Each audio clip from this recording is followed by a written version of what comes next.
आप देख रहे हैं जय गुरुदेव चैनल। और इस समय मौजूद में गांव पीपल खेड़ा, तहसील पहाड़ी,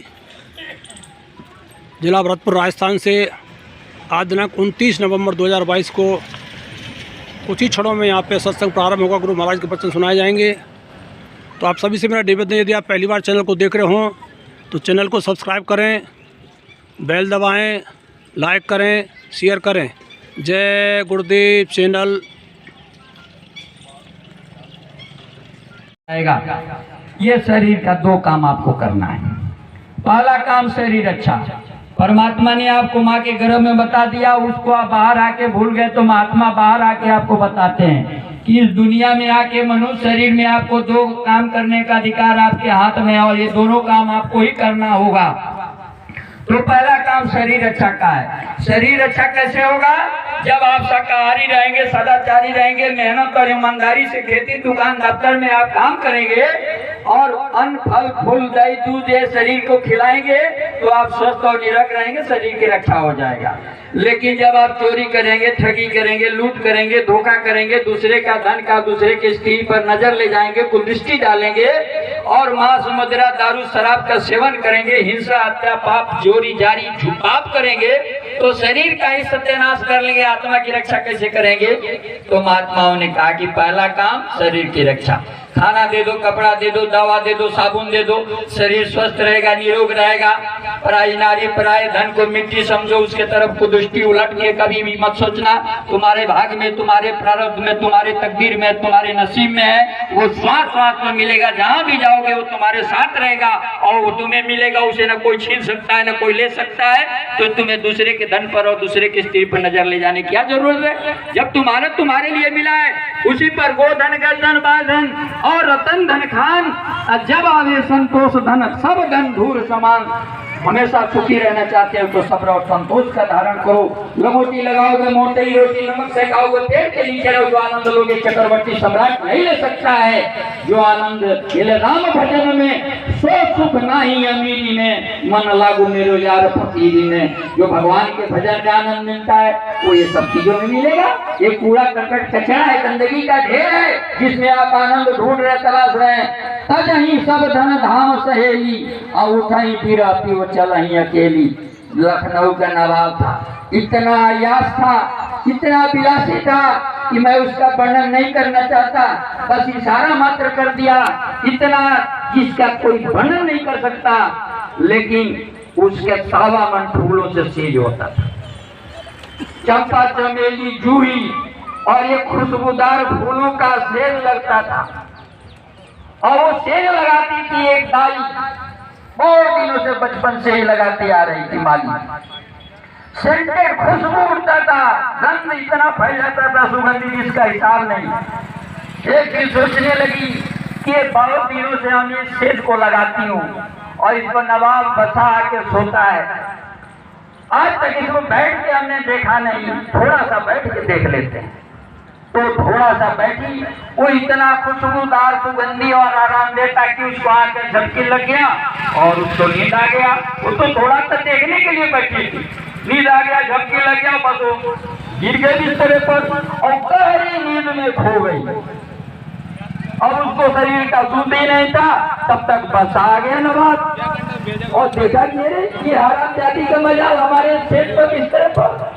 उसका बाल पकड़ के खींचा और बाहर पटक दिया और बाल घसीट के बाहर ले गया रोड पर और अपने सिपाही को बुलाया, मंत्री को, और बोला कि देखो इसके बदन पर 36 कोड़े मारोगी हमारे सामने। इसका कपड़ा बस्तर उतार दो और नंगा करके 36 कोड़े इसके बदन पर मारो।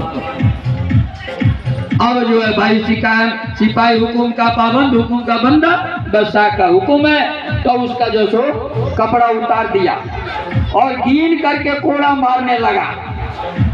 अब जो है सो महात्मा जी आ गए। उस समय जैसे आज गुरु मारते हैं वैसे कबीर साहब, वो कबीर साहब आ गए और बगल में खड़ा होके हंसने लगे। तो बादशाह देखा, कहा गया अरे यार क्या हंस रहा है, इसको पकड़ो। सिपाही गया और उनको पकड़ के पास में ले गया। बादशाह ने पूछा, हाँ क्यों हंस रहे हो? कहा हंस रहे हैं कि अबला नारी जारी तुम इतना बड़ा बादशाह हो करके इतना बहादुरी का काम ये कर रहे हो, ये अबला नारी को तुम मार रहे हो, बेगुनाह क्या किया जो तुम मार रहे हो? नहीं महाराज, आपको मालूम नहीं है, मैं बादशाह हूँ यहाँ का नवाब, और ये मेरे बिस्तरे पर सो गई, इसका मजा।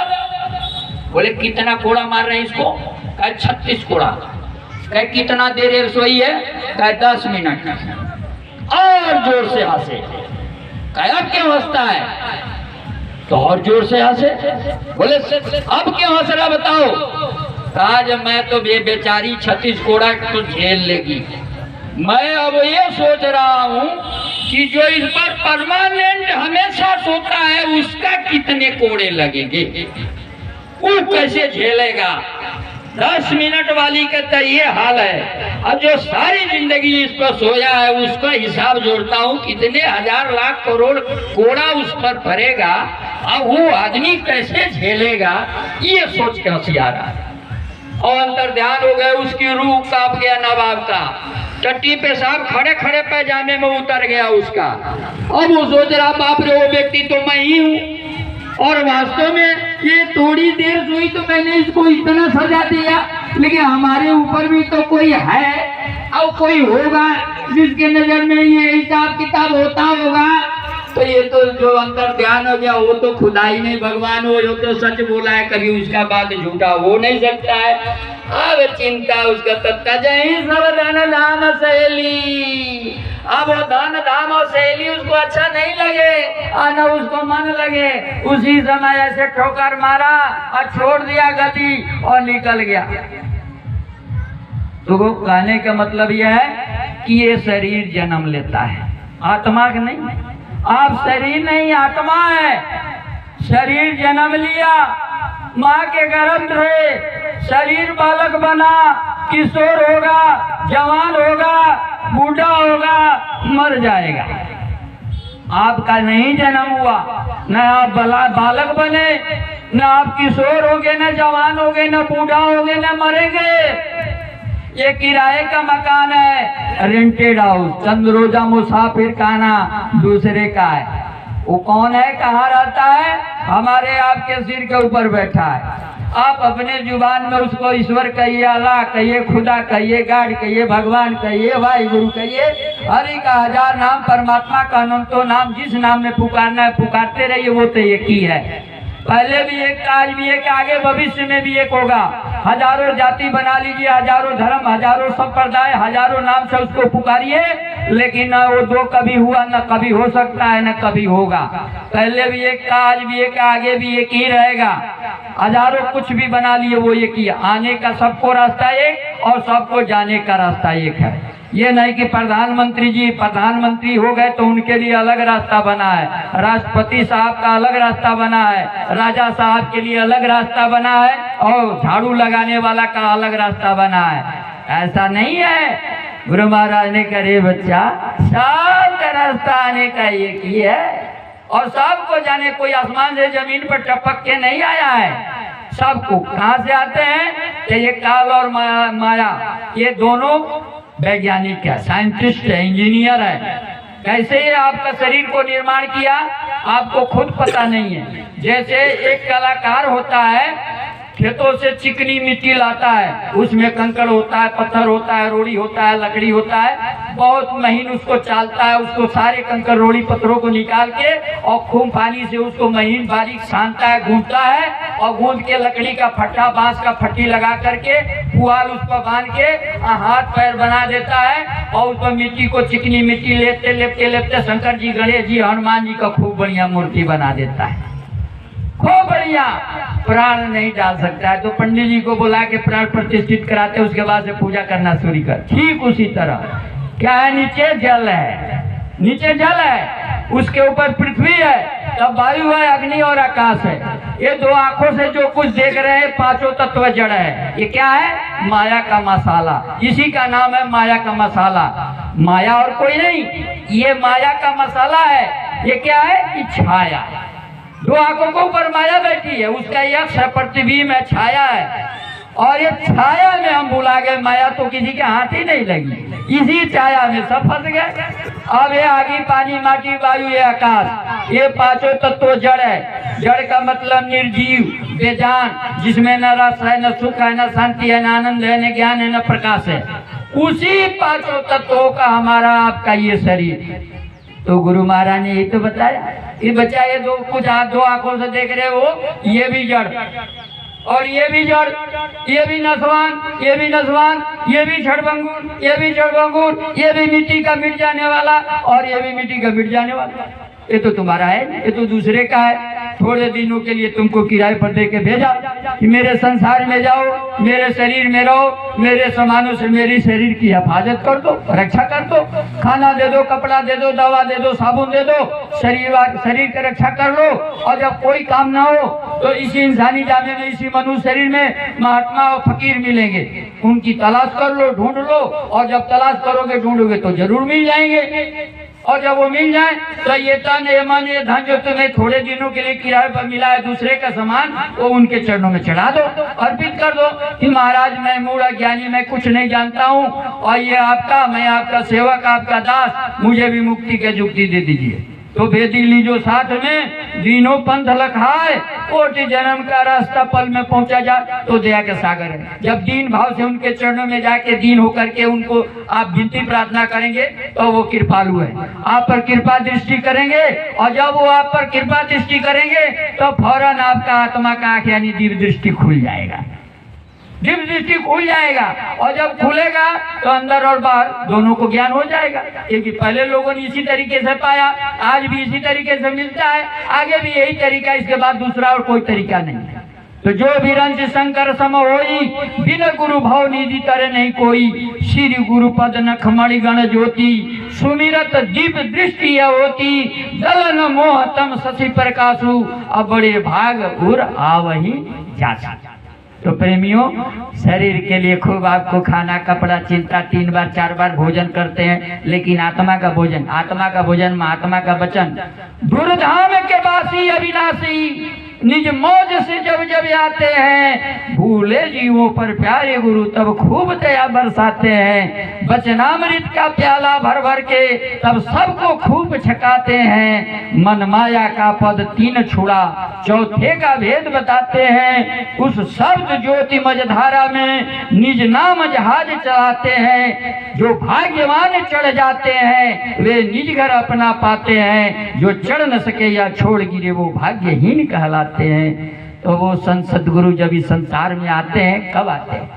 जब हिंसा, हत्या, चोरी, कत्ल, मांस, मदिरा, दारू, शराब, अन्याय, सब चीख पुकार हाहाकार मचता है। जब बाप को बेटे पर भरोसा नहीं, बेटे को बाप पर भरोसा नहीं, पति को पत्नी पर भरोसा नहीं, पति को पत्नी पर भरोसा नहीं, भाई के भाई पर भरोसा नहीं, सब हिंसा, हत्या, चोरी, पाप कुकर में जब दुनिया डूब जाता है चारों तरह, तब वो संतो आते हैं और आके सबको प्यार से बैठाते हैं, कहते सुनो सुनो सुनो, अरे नारी बच्चे बच्चियों सुनो सुनो।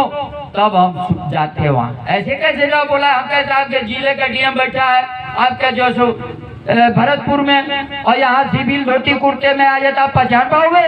नहीं पहचानोगे। वो कहेगा कि देखो मैं तुम्हारे जिले का डीएम हूँ, भरतपुर से आया हूँ, तब आप ऐसे कुर्सी देंगे, सलाम स्वागत करेंगे। ठीक उसी तरह से जब ऐसा हो जाता, सब अपने आप को भूल जाते हैं, मोह ममता में फंस जाते हैं। और इसी चक्कर में तब जो सो प्रभु का कृपा होता है, तो अपने बोध में अपने अंश मात्र से संत सदगुरु को भेजते हैं और वो आते हैं हमारे बीच, इसी हमारे आपके सकल सूरत में। और हमारे आप बीच आके क्या कहते हैं? सुनो सुनो सुनो, अरे नारी बच्चे बच्चियों, देवी और पुरुषों। वही हिंदू मुसलमान ब्राह्मण क्षत्रिय के नाम नहीं ले, ना नारी बच्चे बच्चियों, देवी और पुरुषों, सब सुनो। अब हम वहां जाते हैं तो क्या कहते हैं? वो कहते हैं कि पहले हमारा परिचय जान लो जी, हम कौन है, कहाँ से आए हैं, तब तो तुम जानोगे कौन है। अपना परिचय नहीं देंगे तो तुम क्या जानोगे? तो वो अपना परिचय हम देते हैं, कहते हैं कि सुनो, हम आए उस देश से जहाँ तुम्हारो धाम, अब तुमको घर पहुँचाओ ना, ये हमारो काम। मोटी बात, अपना परिचय वो दे दिए 2 लाइन में। कहा कि सुनो, हम उस देश से आए जो तुम्हारा देश है। ये तुम्हारा देश नहीं है, ये देश इस शरीर का है। ये सारे नाते रिश्ते समान सभी शरीर का है, लेकिन तुम यहाँ के नहीं हो। तुम चेतन लोग, अमर लोग, रूहानी रहो, वहाँ तुम्हारे असली माता, ये शरीर के माता पिता ये नकली है, शरीर के लिए है, शरीर की करेंगे, आत्मा का ये कुछ नहीं कर सकते हैं। लेकिन जो तुम्हारा आत्मा अजर अमर अविनाशी, उसका असली पिता वहाँ बैठा है, वहाँ तक कभी नहीं आया, लेकिन उसने मुझको भेजा है तुम्हारे लिए। तो हम आए उस देश से। किस देश से? जिस देश के तुम वासी हो, जाके तुम रहने वाले हो, ये परदेश है, ये तुम्हारा देश नहीं है। और हमारा यहाँ आने का मतलब है राष्ट्रपति बनना नहीं, प्रधानमंत्री बनना, राज्यपाल, मुख्यमंत्री नहीं बनना, राजा महाराजा, सेठ साहूकार नहीं बनना, पुराने धर्म को नहीं बिगाड़ना, नया धर्म नहीं चलाना, इन सब चीजों से हमें कोई लेना नहीं। हम तो तुमको तुम्हारे देश का पता, ठिकान, भेद, रास्ता सब बता के और तुम्हारा बांगुली पकड़ के तुम्हारे को तुम्हारे देश में तुम्हारे असली माता पिता के पहुंचा देना ही मेरा ये काम है। सिर्फ मैं इसलिए आया हूँ और कोई बखेड़ा के लिए नहीं आया। लेकिन आगे क्या कहते हैं? आगे कहते हैं कि धाम अपने चलो भाई, पराए देश नहीं रहना। अब आप कहोगे कि हम नहीं जाएंगे तो क्या करेंगे महात्मा, क्या करेंगे भगवान? कहते हैं कि अब अपने देश चलने के लिए इरादा बनाओ कि हमें अपना देश चलना है, तो वो ले जाने के लिए आए है। कोई पार के जवैया खुलत बा नैया, कहते हैं कि है कोई पार के जवैया खुलत बा नैया, तो वो जय गुरुदेव नाम का जहाज लगा दिए और सबको रुका मार रहे, चिल्ला रहे। कोई किसी जातीय धर्म का, हिंदू मुसलमान, स्त्री पुरुष, नर नारी, बच्चा बच्ची हो, ये जय गुरुदेव नाम के जहाज पर चढ़ जाओ और सीधे में सहजे में भवसागर से पार चले जाओ। और क्या करना है? और तो कुछ कोई न कोई लफेड़ा है, न कोई बखेड़ा है। तो महात्मा कहते हैं भाई 4 दिन के चांदनी फिर अंधेरी रात। अरे बच्चा, इस मनुष्य शरीर में 4 दिन की चांदनी है और इस चांदनी में तुमने अपना काम नहीं किया तो इसमें से निकाल के अंधकार में डाल लेगा। तो ये फैसिलिटी, ये सुविधा, ये सहूलियत जो अभी तुम्हें मनुष्य शरीर में मिल रहा है, चले जाओगे कुत्ता में, बंदर में, हाथी, घोड़ा, गधा में, तो वहाँ तो ये सुविधा नहीं है। अभी तो एसी लगा लो, कूलर लगा लो, फ्रिज लगा लो, कंबल, रजाई, टोपी, जैकेट, स्वेटर, सब साधन, जो खाओ, मीठा खाओ, तीता खाओ, खट्टा खाओ, चटपटा खाओ, जो चाहो कर सकते हो। लेकिन इसमें से सुअर में बंद कर दे तो मैला भी नहीं मिलेगा, कीचड़ में लेपटाओगे तो वहाँ तो ये सुविधा है नहीं। तो इसमें से निकलने के बाद उसी में जाना है। तो 4 दिन का चांदनी, अभी ये मनुष्य शरीर, बालापन, किशोर, जवानी और बुढ़ापा, उसके बाद मौत निश्चित है। और अपना काम नहीं किया तो इसमें से निकाल के फिर उसी में बंद कर देगा। जन्मत मरत दूसरा दो, कोई जन्मो अमर। कोई आपसे आएगा, पूछेगा कि बाबू जी आपका क्या नाम है, तो क्या मैं बेवकूफ हूँ, मैं पढ़ा लिखा हूँ, ये डिग्री लिया हूँ, इंजीनियरिंग किया हूँ, ये किया हूँ, वो किया हूँ, ये देखो मेरा पूरा है, ये बायोडाटा है, डॉक्यूमेंट है हमारा, एकदम लिखा हुआ, इसको कोई स्टेट गवर्नमेंट, सेंट्रल गवर्नमेंट नहीं काट सकता, रिजेक्ट कर सकता है। ये देखो, ये बताएगा मेरा नाम ये है, मेरे बाप का नाम ये है, मेरा गांव ये है, मेरा प्रखंड ये है, मेरा तहसील है, जिला है, प्रांत है, राष्ट्र है, ये बताएगा। लेकिन महात्मा जी कहते रे बच्चा, ये जो तुमने पता एड्रेस दिया, ये तुम्हारा पता नहीं है, वही शरीर का है। जो आपने इतना बड़ा डॉक्यूमेंट बना रखा है या जितना बड़ा प्रूफ, प्रमाण, सर्टिफिकेट, दस्तावेज दिखाया, वो तुम्हारा नहीं, तुम्हारे इस शरीर का है। और इसका फिक्स है, मौत निश्चित है। 100 साल के आसपास, 5 साल आगे, 5 साल पीछे ये शरीर छूट जाएगा। उसके बाद कहाँ जाओगे, उसके लिए कोई तैयारी किया? कुछ नहीं, जानते ही नहीं है हम कौन है। तो महात्मा कहते हैं बच्चा 4 दिन के बाद शरीर छूट जाएगा, चले जाओगे नरक 84 में। न पत्नी जाएगी, न पति जाएगा, न जाति जाएगा, न धर्म जाएगा, न हिंदू और संस्कृत जाएगा, न डिग्री डिप्लोमा जाएगा, सब यही रह जाएगा। तो कुछ अपने आत्मा के लिए भी तो धन जमा कर लो। अरे ये धन तो शरीर कमाया है, शरीर के काम आ रहा है, शरीर के साथ यही रह जाएगा। जब ये शरीर आपके साथ शमशान से आगे नहीं जाएगा तो ये धन और मकान, ये सारे रिश्ते कहाँ जाएंगे? कल तक वो सीना ठोके कहता था सब मेरा है, गोली मार दूंगा, civil court, high court, supreme court तुमको पहुंचा दूंगा। और आज बिना मारे बेचारा मर गया, मारना भी नहीं पड़ा, धड़ाम से गिरा, जमीन पर प्राण निकल गया और ये सब पड़ा ये रह गया। सारा का सारा ये पड़ा, सारा हेकड़ी, सारी सेकियां, सारा सानो सौकत सब माटी में मिल गया और सुई के नोक के बराबर कुछ नहीं ले गया, सब यहीं छोड़ के गया। ये रोज घटनाएं शहर में, गांव में, नगरों में होता है, रोज देखते हैं और भूख जला के हम वहीं तक रह जाते हैं। लेकिन कभी सोचते नहीं कि मरने के बाद हम कहाँ जाएंगे। हमको भी जो दिन मौत आती है तो यही महात्मा कहते हैं काम अपना करो जाई, पराये काम नहीं फंसना। 8 घंटा 12 घंटा 16 घंटा जो खटते हैं खेत खलिहान में, आप सीधा ठोके कहोगे, पूछा जाएगा आप किसके लिए करते हैं? अपने लिए करते हैं। लेकिन महात्मा कहते खा गए धोखा, ये अपने लिए नहीं कर रहे हैं, इस शरीर के लिए करते हैं। ये शरीर आपका नहीं दूसरे का है। जब चाहेगा खेत में खलिहान में चाटा मेर के मिनटों में अपना शरीर ले लेगा, फिर क्या करोगे? ये तो सब यहाँ रह जाएगा। तो आप शरीर नहीं आत्मा हो, और आत्मा के लिए वे कुछ धन जमा कर लो। कब तक? जब तक ये शरीर है, अभी तक। शरीर छूटने के बाद अपने लिए कुछ नहीं करोगे, क्योंकि वो अपने आत्मा के कल्याण के लिए मनुष्य मिला है, और आत्मा के कल्याण के लिए आप नहीं काम करोगे। तो एक छोटे से उदाहरण महात्मा गुरु महाराज ने दिया, वो सुनिए। ये कथा वार्ता नहीं, आपको मनोरंजन के लिए नहीं, एक इंडिकेट इशारा है, जो आप इशारे में आप बात को समझ लो, पकड़ लो, अपना काम बना लो। तो समझदार के लिए इशारा काफी। ना समझ के आगे सारी ज्ञान के गठरी खोल के भी दर्द हो तो कुछ भी पल्ला पड़ने वाला नहीं है। तो गुरु महाराज ने कहा बच्चा इसको अच्छी तरह से समझो, समझने की कोशिश करो। गुरु महाराज ने कहा एक नगर था, और नगर के लोगों ने एक नियम बना रखा था। क्या नियम था? कि सारे नगर निवासी एक जगह इकट्ठा होते थे, और उसी में से एक आदमी को चुन के और राजगद्दी पर ले जाके उसको बैठा देते थे सामूहिक रूप से। कहते भाई अब हमारे नगर का राज्य का राजा हो गए, हम सब लोगों ने मिल के आपको राजा बना दिया, और आप यहाँ बैठ के हमें न्याय सुरक्षा रोटी कपड़ा मकान ये सब की व्यवस्था आपको करना है, और हम लोग आपको राजा अपना मानेंगे, आप जो कहेंगे वही होगा, आपका विरोध में कोई कुछ नहीं कहेगा। ये नियम बना देते थे, और उसको गद्दी पर ले जाकर बैठा देते थे, और राजा 1 साल तक राज करता था। जो चाहे वो कर सकता, उसे कोई रोकता नहीं था। लेकिन जब 1 साल पूरा होता था तो फिर वही प्रजा इकट्ठा होती थी एक साथ, और सब जाती थी और राजा के पास, और उसका हाथ और पैर पकड़ के खींच करके नीचे पटक देती थी गद्दी से, और एक चारों तरफ से उसको लाल लेते कटठी पर, और राम नाम सत्य है, राम नाम सत्य है कहते ले जाते। और रात से बाहर नदी बह रहा था, और नदी के उस पार बेमान जंगल था, उस नदी के उस पार जंगल में उसको छोड़ आते थे। ये नियम था, परंपरा युगों से चला आ रहा था। एक दूरदर्शी राजा है, सारे नगर वालों ने उस बालक को पकड़ के कहा कि भाई इस बार तुमको हम राजा बनाएंगे। तो वो दूरदर्शी था। दूरदर्शी का मतलब दूरगामी सोच, जो बहुत दूर तक सोचने समझने वाला था, भूत भविष्य और वर्तमान का। और उसी को लोगों ने चुन दिया और उसको राजा बना दिया, और वो गद्दी पर बैठा। तो जब गद्दी पर बैठ गया तब मंत्री को बुलाया, सेनापति को बुलाया, बोला कि सुनो अब तो हम इस राज्य के राजा हो। कहे हाँ। कहे अब जो चाहे कर सकते हैं? क्या बिल्कुल, पूरा आपका अधिकार है, कोई कुछ नहीं कर, जो चाहे आप 1 साल तक कर सकते हैं। 1 साल तक आपका सीमा है, इस 1 साल के अंदर आप जो चाहे कर सकते हैं। लेकिन 1 साल के बाद क्या होगा आप नहीं जानते। बोले क्या होगा?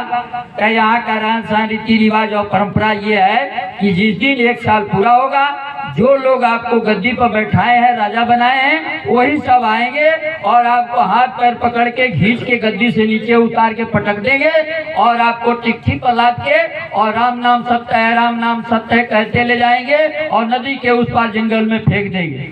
तो फिर उस जंगल में हिंसक जानवर है, बाघ सिंह भालू भेड़िया है, वो आपको खा जाएंगे, आपकी हड्डियां बच जाएगी वहाँ। क्या हमारे साथ निश्चित होगा? क्या बिल्कुल होगा, इसे आप बच नहीं सकते हैं। तो फिर मैं 1 साल के अंदर जो चाहूँ कर सकता हूँ? कहे कि हाँ आप जो चाहे कर सकते हैं। कहा ठीक है। सेनापति को मंत्री को कहा कि मैं राजा हूँ और मैं तुम्हें हुक्म देता हूँ कि तुम जाओ और जाके उस नदी के उस पार जंगल में पूरा हिस्टोरी वहाँ का लेके सर्वेक्षण करके आओ और पूरी बात बताओ वहाँ क्या है। भाई राजा हुक्म दिया, सेनापति और मंत्री गए और जाके पूरा सर्वे करके आया, और राजा से बोला महाराज हम सब लोग देखा है, सर्वे कराए। कैसे कराए? क्या कि हाँ। क्या देखा भाई? हाँ हमने देखा कि वो बहुत बेमान घनघोर जंगल है, उसमें बाघ चीता शेर भालू बहुत हिंसक जानवर हैं, और सबसे बड़ी बात है कि जब हम लोग अंदर में गए तो वहाँ नर कंकाल यानी मनुष्य का नर कंकाल ढेरी हड्डियों का ढेर लगा हुआ है। कल किसका है? कहे आप जैसे राजाओं का, और उसमें ढेरी आपका भी जाएगा हाड़ 1 साल के बाद। अच्छा चल ठीक है। कहा कि सुनो सेनापति मंत्री, मैं राजा हूँ और मैं हुक्म देता हूँ कि जाकर के सारे जंगल को काट के लकड़ी बेशकीमती को बेच के उसका पैसा बना लो, क्योंकि मैं राजा हूँ, मैं आदेश देता हूँ। और जितना लेबर मजदूर चाहिए, इंजीनियर चाहिए, सब ले जाओ और इससे अच्छा सुंदर 1 साल के अंदर उधर निर्माण करो। चौड़ी सड़कें, अच्छी सड़कें, पार्क और स्कूल, कॉलेज, यूनिवर्सिटी, विद्यालय, राजमहल, जितना पैसा चाहिए, जितना लेबर मजदूर चाहिए, सब मैं आदेश देता हूँ, ले जाओ और इस काम को करो। और भाई राजा का हुक्म हो गया। सारे सेनापति, मजदूर, लेबर कर गए, सारे जंगलों को काट के मैदान, कितने अरबों खरबों का वो जो वो हो गया। और सारे जंगल कटने के बाद जानवर भाग गए और उसके बाद 1 साल के अंदर इससे सुंदर उधर शहर बस गया, नया शहर, इससे भी बहुत सुंदर। और वहाँ के रीति रिवाज परंपरा के अनुसार सब लोग जैसे साल पूरा हुआ तो आगे का वो तैयारी कर लिया है। अब तुम ले जाके उसका क्या बिगाड़ोगे? अब ये वहाँ के परंपरा के अनुसार आए, हाथ पैर पकड़ के घसीट के इधर फेंके और कंधे बला दे राम नाम सत्य ले गए उस पार। तो वहाँ तो न जंगल है न बाग है, वो तो पूरा तैयारी हमेशा के लिए अस्थाई जाके वहाँ राज करने लगा। तो गुरु महाराज ने कहा कि जो परलोक यहाँ सुख चाहूं सो मम वचन हृदय। जब तक ये मनुष्य शरीर है, अंडा मुर्गी मछली सुअर गाय भैंस चोरी जारू ये झूठ में भरम के अपना ये मनुष्य अनमोल शरीर बर्बाद मत करो। महात्मा यही कहते हैं। अब क्या करना है थोड़े शब्दों में मैं आपको बता दूं, जिससे आपका, हमारा, इस देश का, गांव का, घर का, सबका भला है। ये नेता मंत्री नहीं बताएंगे, वो तो आएंगे अपना प्रधानी विधायकी सांसदी के लिए। मुख्यमंत्री कहेंगे आप हमको मुख्यमंत्री बना दीजिए, आपका गरीबी महंगाई दूर कर देंगे। और जब से आजादी मिला आज तक नहीं दूर कर पाए, करते आए, आप उनको बनाते रहिए, हमें उससे कोई लेना देना नहीं है। लेकिन महात्मा आपको लोक और परलोक सबकी भलाई की बात बताते हैं, वो बात आप नहीं सुनते हैं। लेकिन कोई नेता मंत्री आ जाए, कहे जिंदाबाद मुर्दाबाद का, दौड़ के जाएंगे आप झंडी पकड़ के, जिंदाबाद मुर्दा कह जाने के गरीबी महंगाई दूर करने आया है। और सारे समस्याओं का निदान करने के लिए महात्मा आपको लोक और परलोक, शरीर और आत्मा सबका कल्याण और भला करना चाहते हैं। उससे आप दूरी बना लेते हैं, पास नहीं जाते हैं। जहाँ आपका भला होना है यही आपका दुर्भाग्य है। अरे सब सुख शांति महात्माओं से मिलेगा, लेकिन नाच, ऑर्केस्ट्रा, वीडियो, सिनेमा हो तो वहाँ किसी को बुलाने की जरूरत नहीं है। बिना बुलाए जाके आगे सीना तान के खड़ा हो जाए, शर्म नाम का कोई चीज नहीं है। लेकिन जहाँ सत्संग होगा, हाथ जोड़ के विनती आग्रह, माता जी, बहन जी, भाई जी, तो वहाँ कहेंगे बाप रे बाप, सूली पर लटकाने के लिए बुला रहा है। जाएंगे तो कहेगा अंडा मत खाना, मछली मत खाना, दारू मत पीना, शराब मत पीना, चोरी मत करना। ये जो कहेगा तो हम पहले ही से जानते हैं, तुम जाएंगे क्यों? क्योंकि हमको छोड़ना ही नहीं है। अरे तुम नहीं छोड़ोगे एक दिन तो शरीर छोड़ देगा आपको। तुम मत छोड़ो अंडा, मत छोड़ो मुर्गी, मत छोड़ो मछली, मत छोड़ो बकरी, मत छोड़ो शराब। लेकिन याद रखना, यही महात्मा और गुरु बताते, बच्चा तुमको ये सब एक दिन छोड़ देगा। और उसके बाद तुम कहाँ जाओगे और तुम्हारे साथ क्या होगा, तुम उसे अनजान हो, अनभिज्ञ हो, उसी बात को बताने के लिए महात्मा आते हैं और बड़े प्यार से आपको चेताते हैं, समझाते हैं कि अगर आज नहीं समझे तो हमेशा के लिए अंधकार काल कोठरी में जाओ और वहाँ तुम्हारे साथ क्या बेरहमी से, बदसुल्की से तुम्हारे साथ होगा जिसकी तुम कल्पना भी नहीं कर सकते हो। आज तो 4 दिन के चांदनी, फिर अंधेरी रात, तो 4 दिन के बाद अंधकार में चले जाओगे, वहाँ तुम्हारे साथ बहुत कुछ होगा।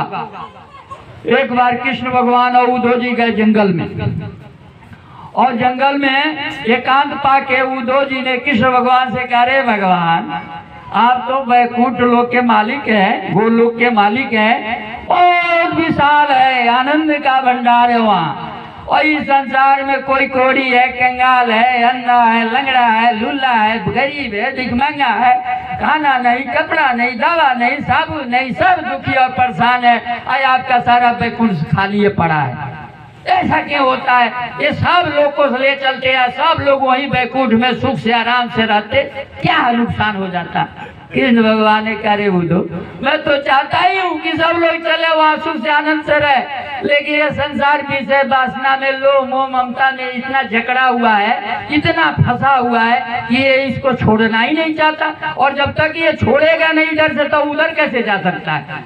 पूछो, ये सब चलने तैयार है तो मैं भी ले चलने का तैयार हूँ। पूछो, ये लोग तैयार हो जाए तो मैं अभी तुम्हारे सामने ले चलने का तैयार हूँ। तो वहाँ जंगल में तो कोई था नहीं। ये पूछे, एक जंगली सुअर वहाँ चल रही थी, तो उद्धव जी ने कहा, अच्छा इस सुअर से मैं पूछ के आता हूँ ये चलने के तैयार है कि नहीं। तो उद्धव जी गए सुअर के पास, बोले सुअर, भगवान कृष्ण वैकुंठ लोक में, गोलोक में ले चलने के तैयार है, तुम चलोगी उनके साथ? बोली हाँ, क्यों नहीं चलूंगी।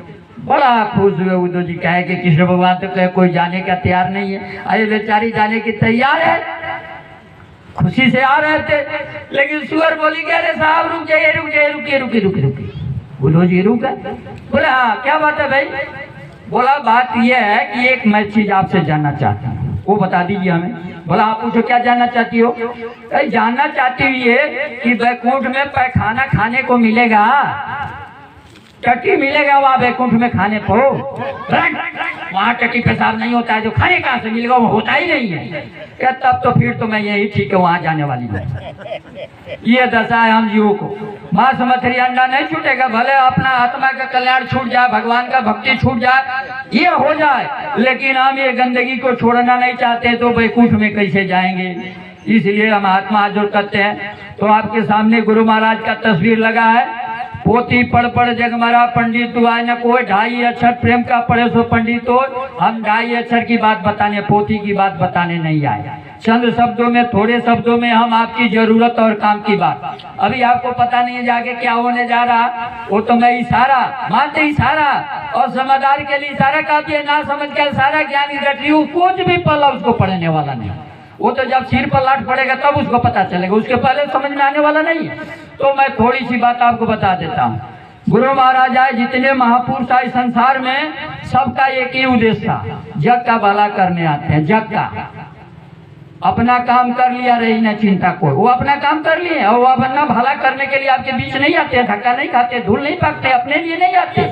उनको आपसे कोई स्वार्थ नहीं होता है, निस्वार्थ और निष्काम भाव से वो परमार्थ का काम करते हैं। उनको आपसे कोई लोभ लालच नहीं, कोई स्वार्थ नहीं है, लेकिन परमार्थ के परमार्थ के कारण साधु दरासरी, परमार्थ के लिए साधु हमको आपको सत्य मार्ग पर लाने के लिए हमारे बीच आते हैं। वो गति के लिए, फूल माला हार पहनने के लिए, पद के लिए, धन के लिए नहीं आते, वो सब इसको त्याग चुके हैं और त्याग चुके वो परम धन, परमार्थी धन प्राप्त कर लिए हैं, जिसके आगे कुछ नहीं है। हम स्वार्थी आदमी कैसे, एक छोटा सा दृष्टांत और याद आ गया, छोटी सी। एक आदमी जो अंधा था, भीख मांगता था, आपसे हमसे लोगों से भीख मांगने के गठरी बांध रखा था और उसी कहा हमारे पास बड़ा गठरी है, हमारा काम इसी से चलेगा, और लाठी से टेकते टेकते अब उसे शहर का है, नगर क्या है, जंगल क्या, उस अंधे को क्या पता है, कुछ पता ही नहीं। और वो शहर से दूर, नगर से दूर जंगल में चला गया। अब वो जंगल में एक कुआं था जिसमें पानी था ही नहीं, और कुएं में गिर गया। अब कुआं में गिरा तो उसी में पड़ा, चारों ओर देखा दीवार, बाहर निकलने का कोई रास्ता ही नहीं, वही पड़ा है, वही पड़ा है, बाहर उपाय कोई नहीं। अब एक महात्मा जी जंगल में तपस्या उधर से आ रहे, आए तो देखे लोटा डोरी उनके साथ था, और वो लोटा डोरी कुएं में लगाए, भरा पानी पिया, चल दिया। तो देखे कि भाई यहाँ कुआं था बहुत पहले, इसमें पानी हो गया, चले देखे। तो महात्मा जी वहां गए तो देखे भाई कुआं तो फट गया है और कुआं में पानी है ही नहीं, इसमें एक आदमी गिरा, वो अंधा है। तब सूरदास, वो महात्मा जी बोले, लोटा है सूरदास, ये लोटा डोरी मैं नीचे कर रहा हूँ, तुम लोटे पर बैठ जाओ, डोरी पकड़ के बाहर आ जाओ, मैं तुम्हें निकाल लूंगा। तो वो अंधा जो कुएं में गिरा है, जानते क्या कहता है?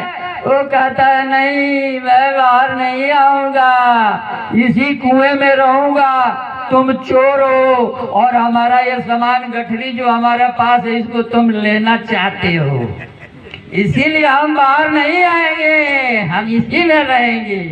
तो महात्मा जी कहे भाई अब बेचारी को मैं क्या समझाऊं, इसके हित की बात बता रहा हूँ, इसकी भलाई की बात बता रहा हूँ, इसका कल्याण करना चाहता हूँ, इसलिए इसे बाहर निकालिए, इस कुएं से बाहर आना ही नहीं चाहता है, तो अब हम क्या करें? फिर भी महात्मा ने कहा भाई एक बार और कोशिश करते हैं। महात्मा ने कहा रे सूरदास, ये शहर नगर नहीं है जो कोई आ जाएगा तुमको निकाल देगा, ये जंगल है, शहर और बस्ती से बहुत दूर हो। 6 महीना पर मैं यहाँ से गुजरता हूँ, तो गुजर रहा था तो देख लिया तुम्हें, इधर कोई आएगा इसी में रह जाओगे, इसलिए बाहर आ जाओ। बोला नहीं नहीं, हमें तुम्हें भरोसा नहीं, हमारा गठरी सामान लेने के लिए तुम ऐसा कर रहे हो। और महात्मा जी माथा पर हाथ पकड़ लिए, फिर कहा कि सुनो ये काम करो। कहा कि हाँ बोलो।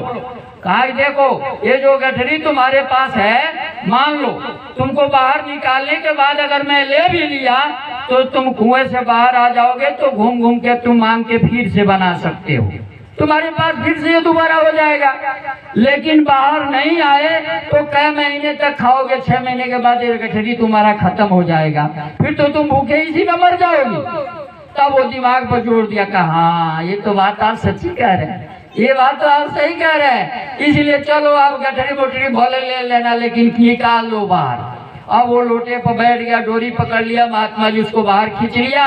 और जब वो बाहर आया तो महात्मा जी के पास जो भी खाने पीने का कंबल और लोटा था सब डोरी उसी को दे दिया, कहा ये लो हमारा भी तुम ही रख लो, हमको इसकी जरूरत नहीं है। तो पैर में गिर गया, महात्मा जी का पैर छान कर रोने लगे, अरे महाराज आप इतने दयालु हैं, आप कुआं से निकाला, आप अपना बस्तर भी हमारा लेने की जगह अपना दे दिया, और हम आप पर विश्वास और आपको हमने भला बुरा समझाओ का। तो ये होता है, महात्मा हमारे भलाई के लिए आते हैं, उनको आपसे हमसे कोई लोभ लालच नहीं है, वो हमारा भला करना चाहते हैं, वो सबका भला करना चाहते हैं। जात पात धर्म जाति में आप लड़े उलझे हुए हैं, महात्माओं को न कुर्सी पाना है, न वोट पाना है, न गद्दी पाना है, आपसे न धन और पद पाना है, वो आपका भला करना चाहते हैं, वहाँ आप नहीं जाते, उनकी बात नहीं सुनते।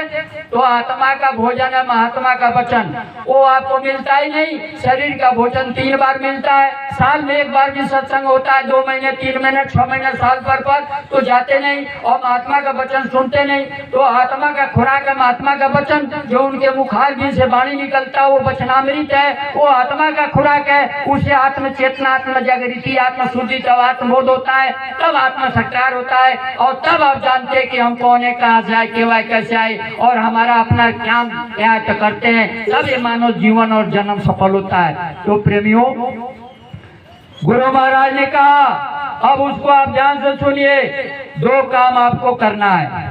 गुरु महाराज ने कहा, बच्चा ये बात सबको जाके बता दो, देश में अंदर कोई वंचित न रह जाए। जहाँ मीडिया वाले, दूरदर्शन चैनल, ये जो पैसे लग करके झूठ छापते हैं, सच आंख से देखेंगे लेकिन नहीं बताएंगे, उनकी कोई जरूरत नहीं। पेट को प्रेस, मुंह को अखबार बना लो, और जन जन के जबान पर जब जय गुरुदेव आएगा, सच्ची स्वतंत्रता का तब आनंद पाएगा। उपकार दान सेवा सिद्धांत देश का है, फिर से ये नाम जन जन में लाएगा। तो उन्होंने अपने आदेश में बोरा पहना दिया। गुरु महाराज के पहनाने पर पहने, अपने मर्जी से नहीं पहने। और जब बोरा पहना दिया तो कहा, बेटा जब मैं बोरा पहना, इसका कोई उद्देश्य है, इसका कोई संकल्प है, और बोरा पहनने का मतलब तुम उस उद्देश्य के लिए हो, उस संकल्प के लिए हो, तुम संकल्पित हो, और उस उद्देश्य को पूर्ति के लिए तुम हो, और तुमको मेरा आदेश का पालन करना होगा, तब मैं तुम्हारा काम करूंगा। तो गुरु आज्ञा सर्वोपरि, गुरु आज्ञा पालन ही गुरु भक्ति है, गुरु आदेश शिरोधार्य। अब गुरु महाराज ने कहा, बच्चा अब रोटी खा के, सिरानी तकिया लगा के, बेडशीट बिछा के, चादर तान के, पैर पसार के सोने के लिए मैंने बोरा टाट नहीं पहनाया है। तुम हर गांव में जाओ, 10, 20, 25, 50 नर नारी, बच्चे बच्चियां, देवी पुरुष मिल जाए, वहाँ तुम बैठा के प्यार से मेरा संदेश सुना दो। क्योंकि वो तो मेरे पास आए नहीं, मैं हर गांव गली में गया नहीं, मीडिया समाचारों में मेरा कोई सूचना संदेश लोगों तक पहुंचाया नहीं गया, तो बेचारे उनको कैसे ये दया दुआ शक्ति आशीर्वाद मिलेगा। इसलिए जो मेरे पास नहीं आया, मेरा संदेश को नहीं सुना, तुम उनके पास जाओ और उनको मेरा संदेश सुनाओ, ये तुम्हारे को मैं आदेश देता हूँ। तब ये काम लेकर के निकला गया, और 10, 20, 25 जो भी जाए, आप नए पुराने कोई भी जाए, किसी जाति और धर्म से कोई मतलब वास्ता नहीं है। अब गुरु महाराज का क्या संदेश है, सभी जाति धर्म कल्याण भलाई के लिए, वो मैं आपके बीच रखने जा रहा हूँ, और उसको बड़े ध्यान से सुनिए। मैं पोथी वगैरह रामायण गीता भागवत की बात बताने नहीं